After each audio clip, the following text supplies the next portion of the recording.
And just to remind you, there's a regular meeting following at 6 o'clock. So we are all here except Councilman Stipp. So he's not going to be here. Sherry. Oh, I didn't notice. Okay, so we have... She's on her way, isn't she? Oh, she's on her way? Well, we have a quorum, so we're going to start. So when Councilman Loretano is not here yet, but I'm sure she's on her way, probably caught in traffic. So, all right, Council, we have one item on the agenda, and please refrain from asking questions until the staff presentation is over. So it's one item. In the Mayor and Council, you're going to have the opportunity to discuss and consider the options to support the White Tanks Conservancy project. Rob Bohr, our government relationship manager, will do the present. And here comes Councilman Loretano. So now everyone is in attendance, but Councilman Stipp. Rob, you have the floor. Thank you, Mayor and Council. As you all remember, on May 8th, we had 3 representatives from the White Tanks Conservancy out to present as a communication item at a regular meeting, and it included Mayor Jackie Mack from Buckeye, Les Myers, and Todd Hornbeck, who's with the MBA Associates and is here with us tonight to present. Following the May 8th meeting, there was the request from Council, as well as the request from at least 3 of Council to have this item come back for consideration. So that's what we're doing tonight is bringing this back for further discussion. And actually, at the last time they were here, they wanted to play a video that we were unable to play, just a 2-minute video. So we're going to kick it off by playing that, but then we'll have Todd just kind of do a quicker summary recap of the presentation that they did that night, and then really just turn it all over to all of you for discussion. Welcome. Thank you. The White Tank Mountains are very easy to get to off the 303. You just exit at Northern Ave and follow the signs right into the White Tank Mountains. And then we also have the Skyline Regional Park, both of which are in the White Tank Mountains. And the Skyline is the city park for Buckeye. The White Tank Mountains Conservancy is an umbrella organization that collaborates with the various conservation groups and with the cities and our surrounding cities to support and maintain the sustainability of the White Tank Mountains. There's a lot of impending growth out here, and our mission is to be sure that we don't isolate this mountain and cut off all of the migratory corridors and the things that keep it alive. It's teeming with mule deer. There are huge herds of mule deer and javelinas, a lot of large mountain lions. What we want to do is try to make sure that people understand the importance of these corridors and not to seal it off because it'll ultimately die off. This is the future of the mountain. We want to make sure that this mountain is an icon for the West Valley. It is the crown jewel. There are different levels of trails available to you. We have people stationed out here in the mountains that are there as stewards. They will help you understand what level you might want to take the trail. They'll tell you about what plants are out here, help you understand the beauty of this mountain. If you can come out here and just relax, come to this beautiful library and sit out here and relax. You don't have to go do anything if you don't want to do it. Just come out here and soak it up because it's so beautiful. This has been an incredible mission to know that as we build this will secure this mountain for generations to come. The volunteers are the ones who make it run. It's a very low budget operation. Give us a call, log in on the website, fill out the form. We'd love to have you, bring you out here. We'll get you started. There are a lot of great organizations. We have 80-some people now, and you can team up with them and find your interest in what is available out here to help us keep this mountain going. While you are on our website, we hope you will be inspired to donate to the White Tank Mountains Conservancy.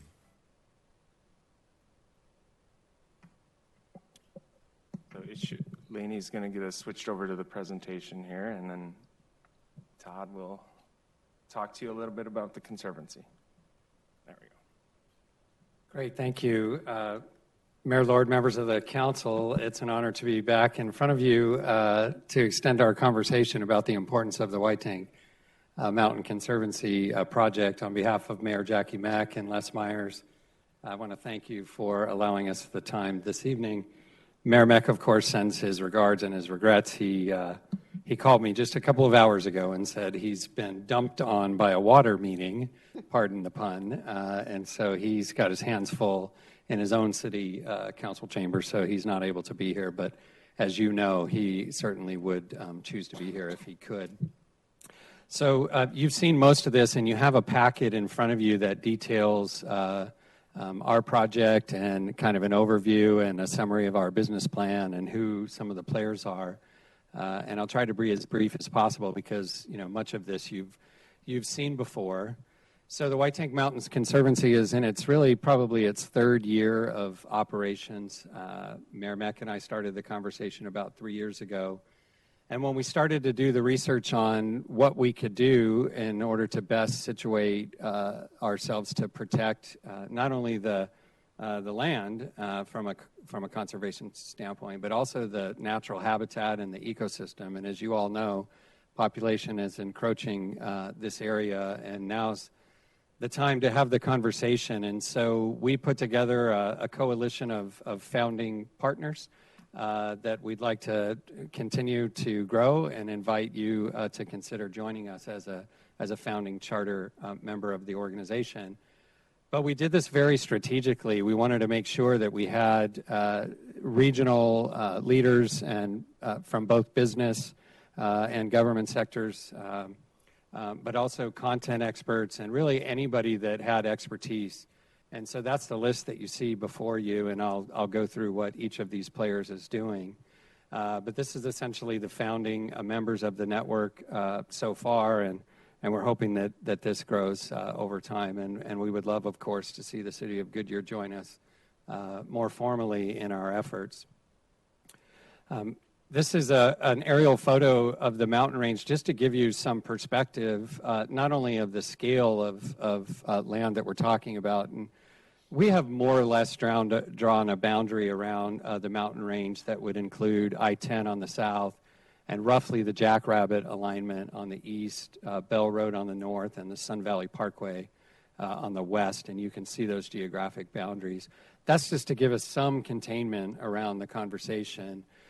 If we were going to talk about wildlife corridors and natural habitat, we would have to extend those boundaries quite dramatically because, as you all know, as much as we'd like to think we can direct the wildlife to where we'd like them to go, it just doesn't necessarily work that way. And so we have some pretty massive corridors that run from the west side and the northwest side of the White Tank Mountain Range that go all the way up into Wickenburg in the north and Tonopah in the southwest. But for the most part, we're talking about a mountain range that's about 80 to 90,000 acres in that boundary that I shared with you. The other thing we enjoy about this slide is that it gives you a better perspective of really how close this is to you all and the great citizens of Goodyear. We know with confidence that anyone and everyone in the West Valley has in some respect enjoyed the White Tank Mountain Range, be it hiking or biking or just from a view perspective. And so this really is, if you can imagine, the center, or at least increasingly will become the center of the West Valley. So conservancies across the country more or less do the same kinds of work, and so we've structured our conservancy accordingly. So we have 6 focus areas, and these are just some of the highlights of what we're doing in each of these focus areas. So R.J. Carden, who's the director of Maricopa County Parks and Rec, is our chair of our regional planning committee, and he's pulled together a group of players to really look at the regional network and the regional connectivity. We need to make sure that we have a regional trail network, for example, so that if ownership changes, it doesn't necessarily interrupt the recreation opportunities. And so we need to make sure we're coordinated on a regional trail network, connections for recreational activities, which I'll get to at the end when we talk about tourism. This fall, we're launching a massive mountain bike race that will include a variety of players and a variety of landowners, and we need to make sure that we're all coordinated. And so regional planning, of course, becomes a really important part of the conversation. And I mentioned the wildlife corridors already. That's their massive, probably 50-year project, quite frankly. that RJ and his team will be working on in the preservation of natural habitat.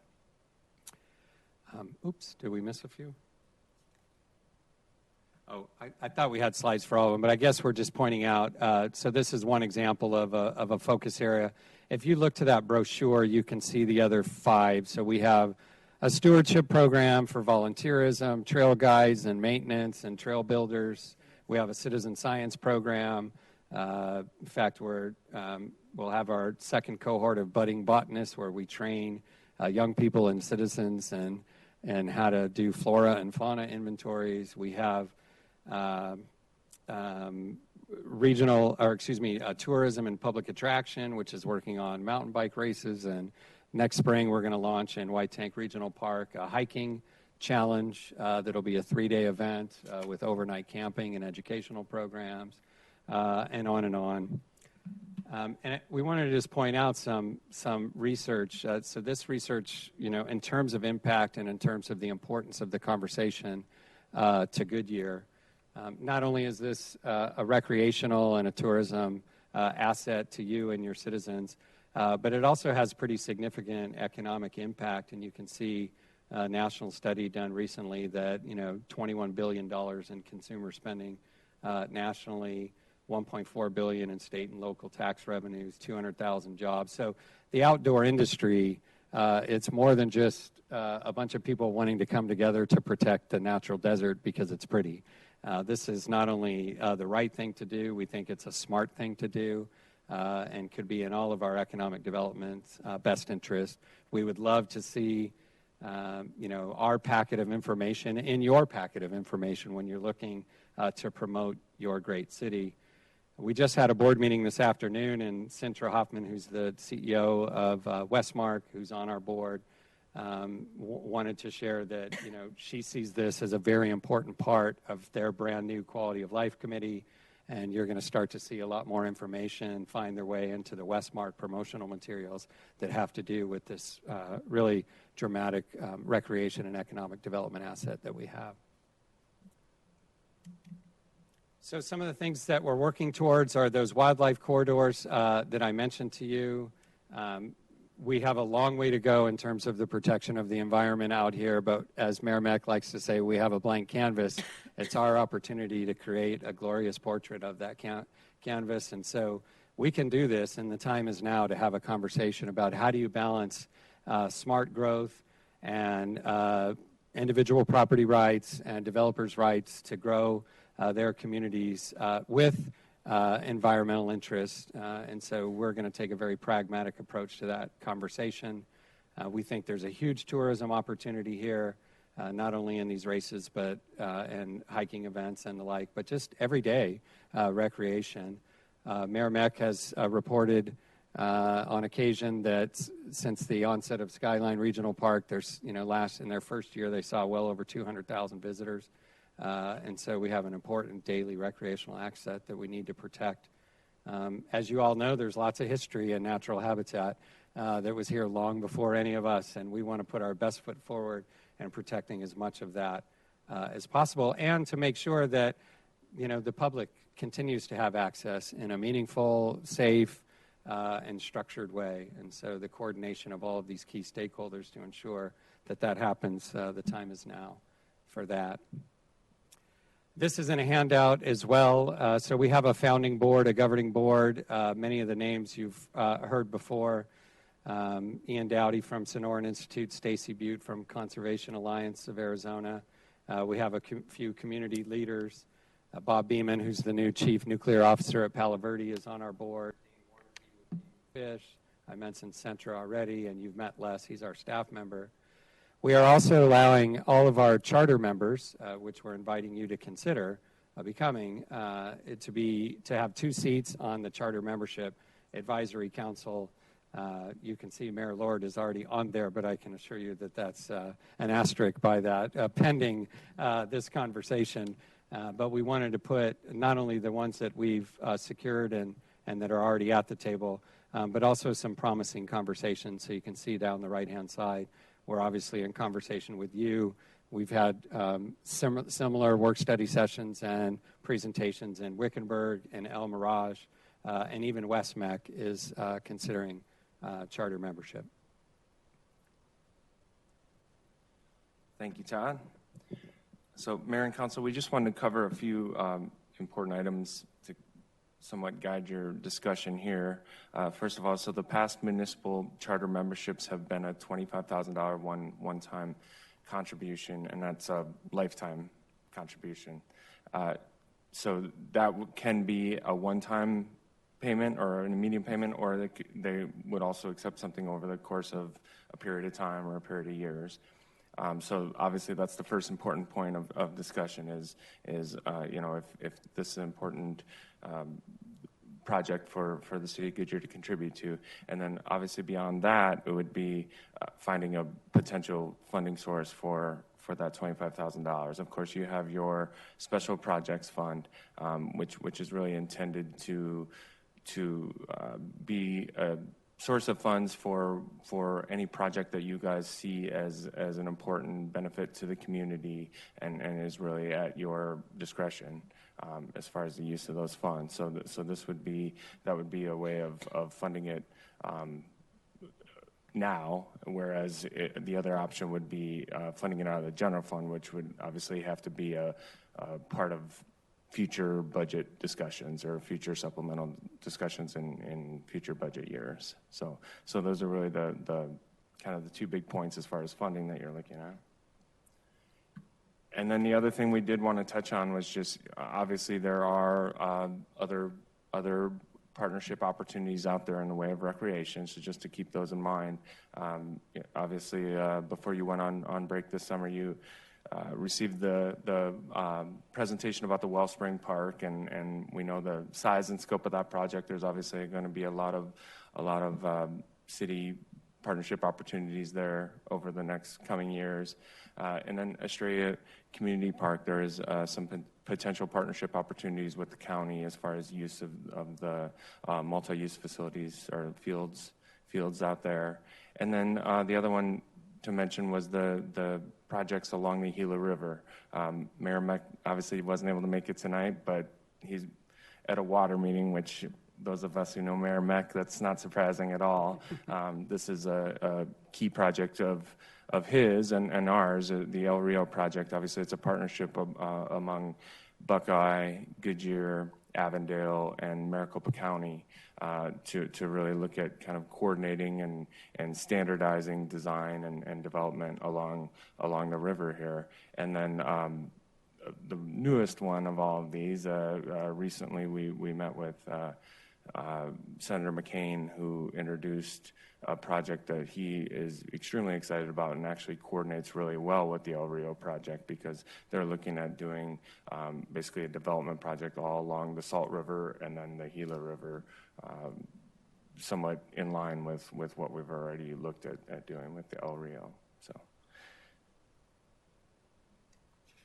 So with that, obviously we have Todd here, who is happy to answer any questions about the project itself or about the Conservancy.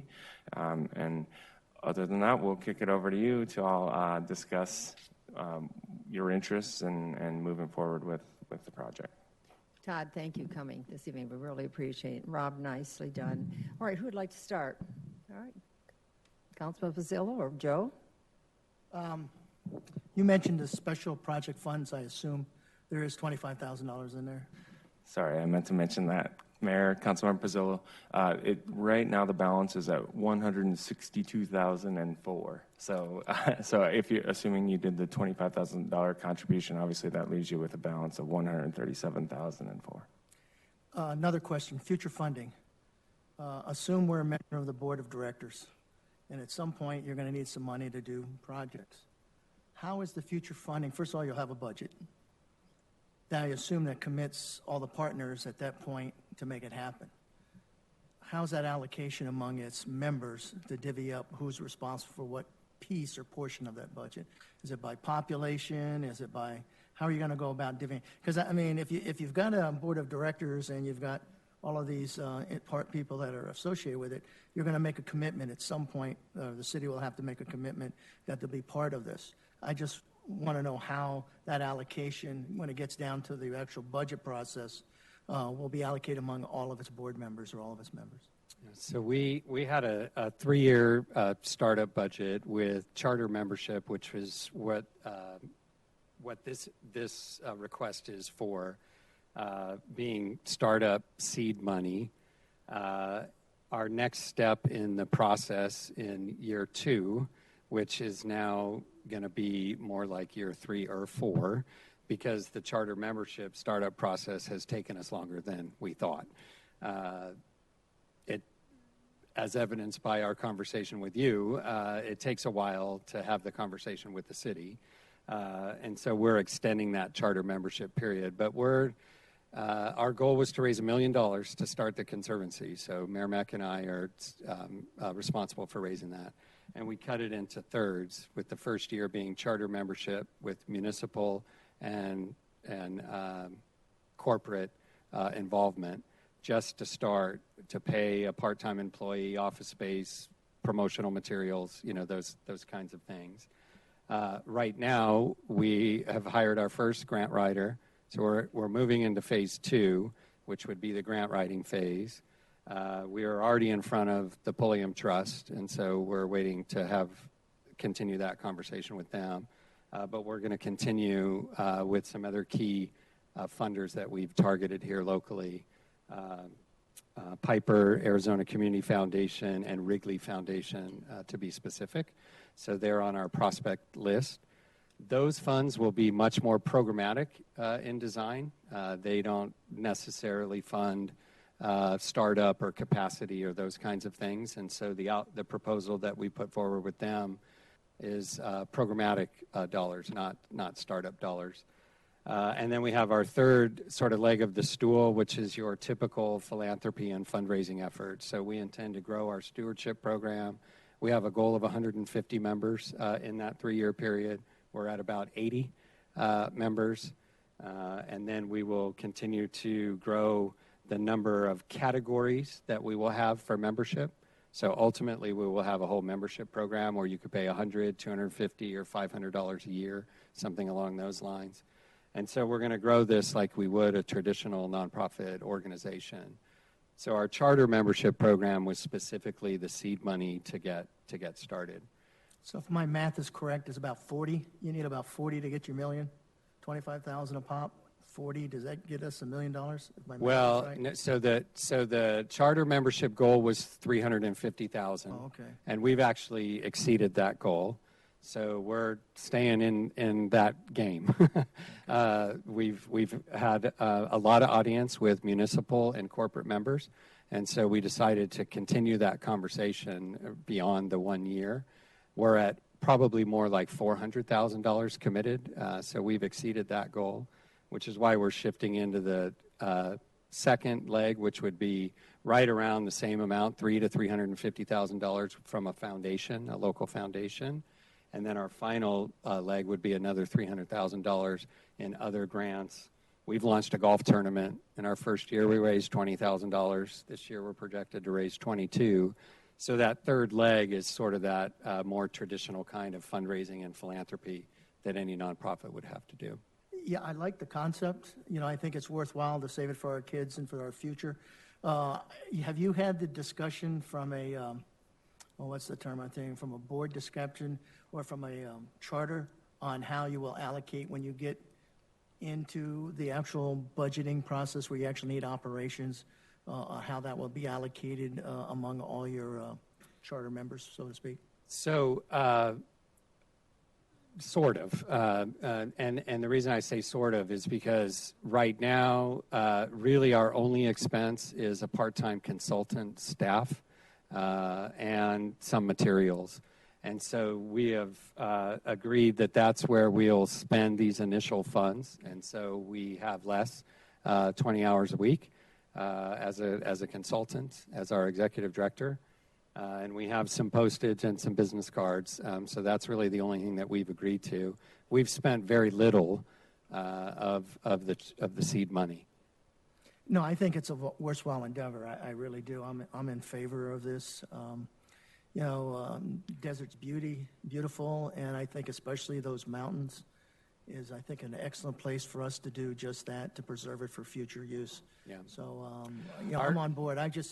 I'm a numbers guy, so that's why you get the kind of questions you do for Yeah, and me. It's just to make sure that's all been thought out, to figure out once we get to the point where we're all on board. And we're looking at some significant dollars, maybe not, in the near foreseeable future, but at some point to make this all come to fruition is how that will actually, break down. But I really think this is a worthwhile project. Who'd like to be next? Yeah, Councilman Campbell. Thank you. I have a couple of questions, then I have some comments. So you said that the balance in our council fund was roughly $162,000. Do we start out at $250 every budget year? So the first, or how does it roll over? How does this work? At this point, it's just rolled over. It was a fund that started, I think, at 220 or 250,000, and that was several. And that was several years ago. So then, over time, you've done a few projects with that, but we've gone ahead and carried it over.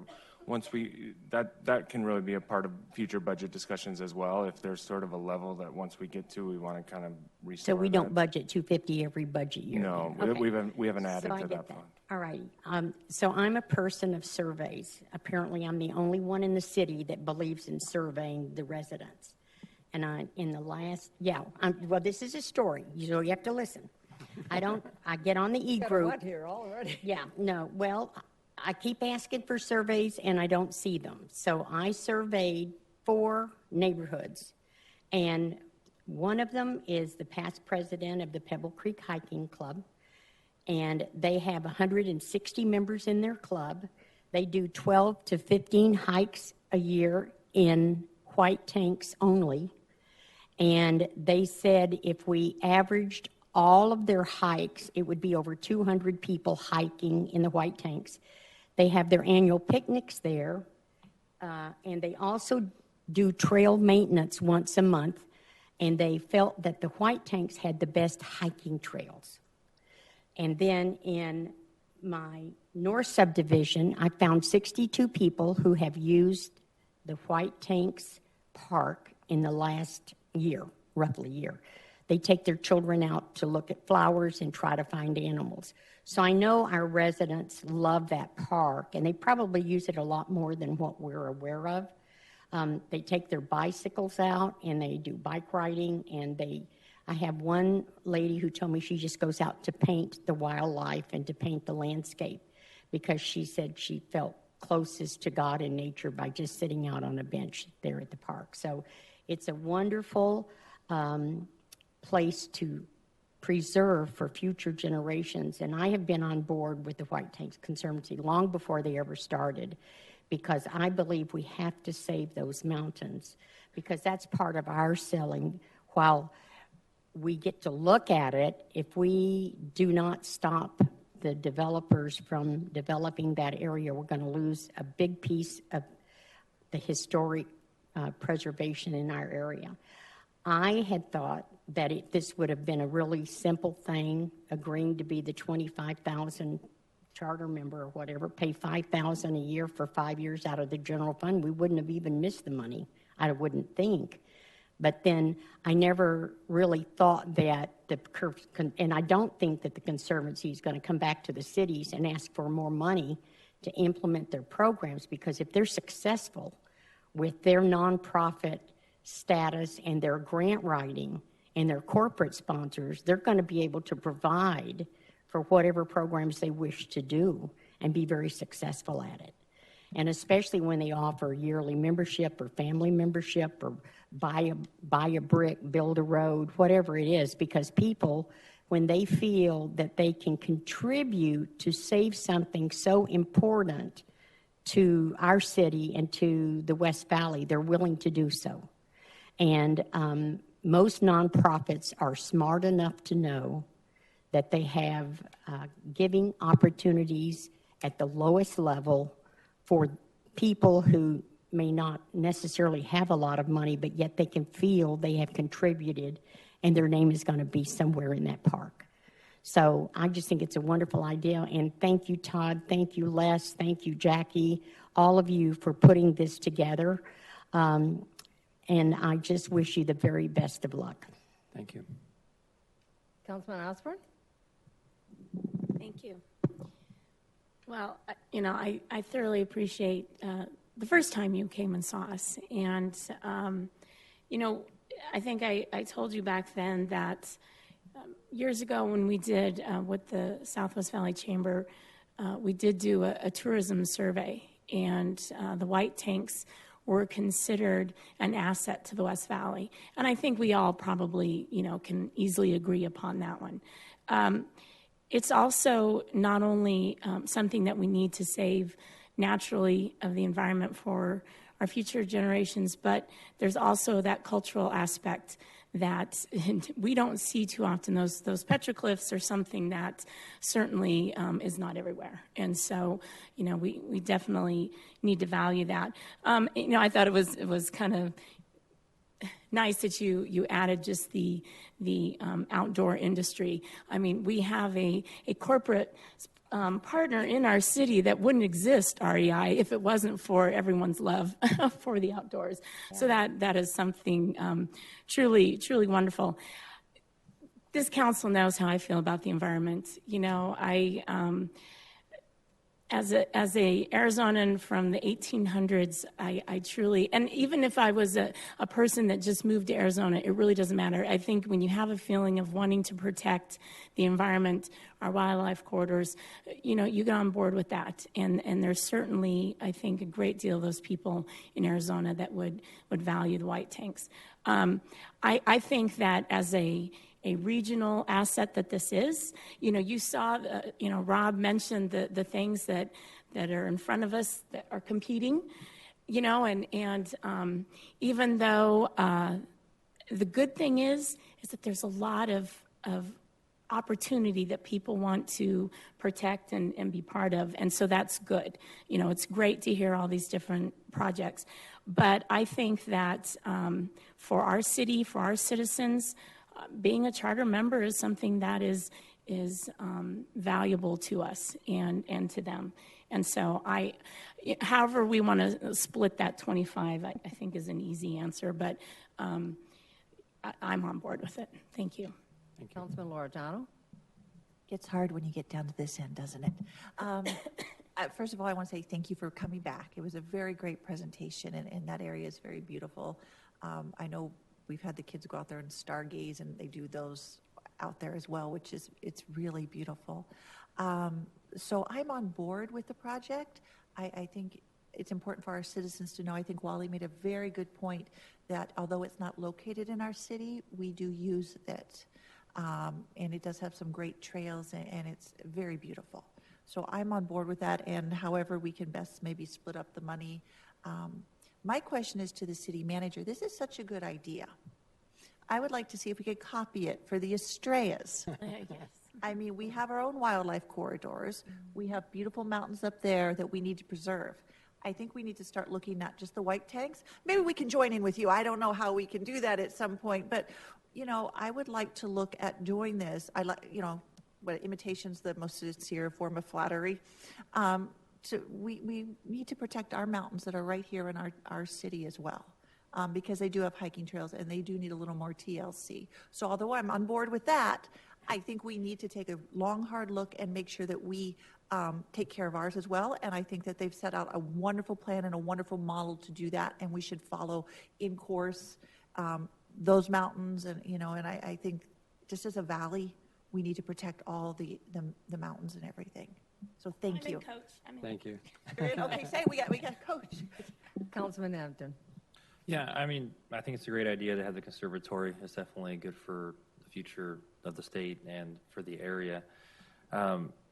Yeah, I echo a lot of what they're saying. I'm not sure if I want it to come out of where the money or comes out of that particular fund necessarily, because there's a lot of great things that we're also looking at for our city with the different parks and with the Wellspring and Estrella and all of that. So I don't know if maybe it comes out of when it becomes a nonprofit, maybe it comes out of the nonprofit board or something like that, maybe as opposed to our special project fund. So just Thank an you. idea. So. Then it's my turn as mayor. I was there at the beginning, sat at the meeting, and certainly thought it was a great project. Now, you wonder why your mayor didn't jump on it right that way. I don't do that. That's not how this mayor runs. She does not make decisions like that out of the blue just so I can have my name on something. And I said, yes, but you have to come and talk to the council. You are the ones that have to help me decide if this is what you want with all that other men in mind. And I do pay some, I understand what Councilman Campbell, Vice Mayor Campbell is saying about she does surveys, but I want the public to know we do one every year. And what the public has said is parks and recreational is top on their list. And so that's why we're going to build a new recreational building and an additional park and. So I just want the public to know that is not, so we do care about surveys. We do care what the public says. We make sure we do it. Maybe some of us don't go to the neighborhoods and do as much surveying as Vice Mayor does, but I just want that cleared up. It is a great project. It really is. And now you can see what we'll have to decide is where we want the funds to come from. And this is how we should be doing it as a council, that we're all doing this together. So I can't thank you enough. I appreciate it. And of course, we will have to do this in public at a meeting and make those decisions. And we will do that, and then we will get back at you. So, and I know the summer kind of hurt us, you know. That's yes, right. and then we seemed to have something come up where we couldn't have you come, so I apologize for such a delay, but I still think it's going to be very worthwhile, your presentation, and I appreciate you coming today. Let's give Thank a you, round Mayor. of applause because Thank it you, was a Mayor. very nice presentation. Just wait, the city manager. Yes, Brian. Yeah, Mayor, Council, and Todd, nice seeing you again. Thank you for being here. Thank you. So the policy direction for council is this something that there's an interest in funding this year? If so, we'll bring that back for council action. Or is it policy direction to be part of next year's budget process? Once we know that, then we can come up with a funding alternative. So we're in for you. 2017 right now. You're saying the 2018, where are we on the budget Well, here? This fiscal year. This fiscal. Okay, so it'd be July 2017 through June 2018 is this Thank fiscal you. year. So is it something that the council wants to go ahead and direct to come back for action this fiscal year? Or do you want it to be part of the budget process that would then take effect fiscal 2018-19? Okay, we're not really supposed to vote at the work session. We're so just how would getting you like policy me- direction. A wink? I don't know. Tell me. Yeah. It's ultimately going to come back to council anyway, so it's just you want to consider it the appropriation this year or next year. So Okay. that's the direction the council, the city manager's So looking for. that can be answered? Yes. Okay, so I'll look around. Well, I'm up for this year. I'm up for this year. And this year. This year. I think it was a smaller amount this year. But it depends on how much. Well, I do agree with you as about the amount. I don't think nobody's discussing how we're going to pay the amount. Yeah. And I don't think we can discuss, we're going to pay it all at once, or No. that can't be discussed here. So I'm not discussing that, but it looks like we're moving it forward. How's that? This year. Okay? Yes, thank you. All right. Again, thank you very much. Thank you. Okay, there is no other questions here for this work session. So I'm going to adjourn it, and you know at 6 o'clock, the regular meeting will start. This meeting is adjourned.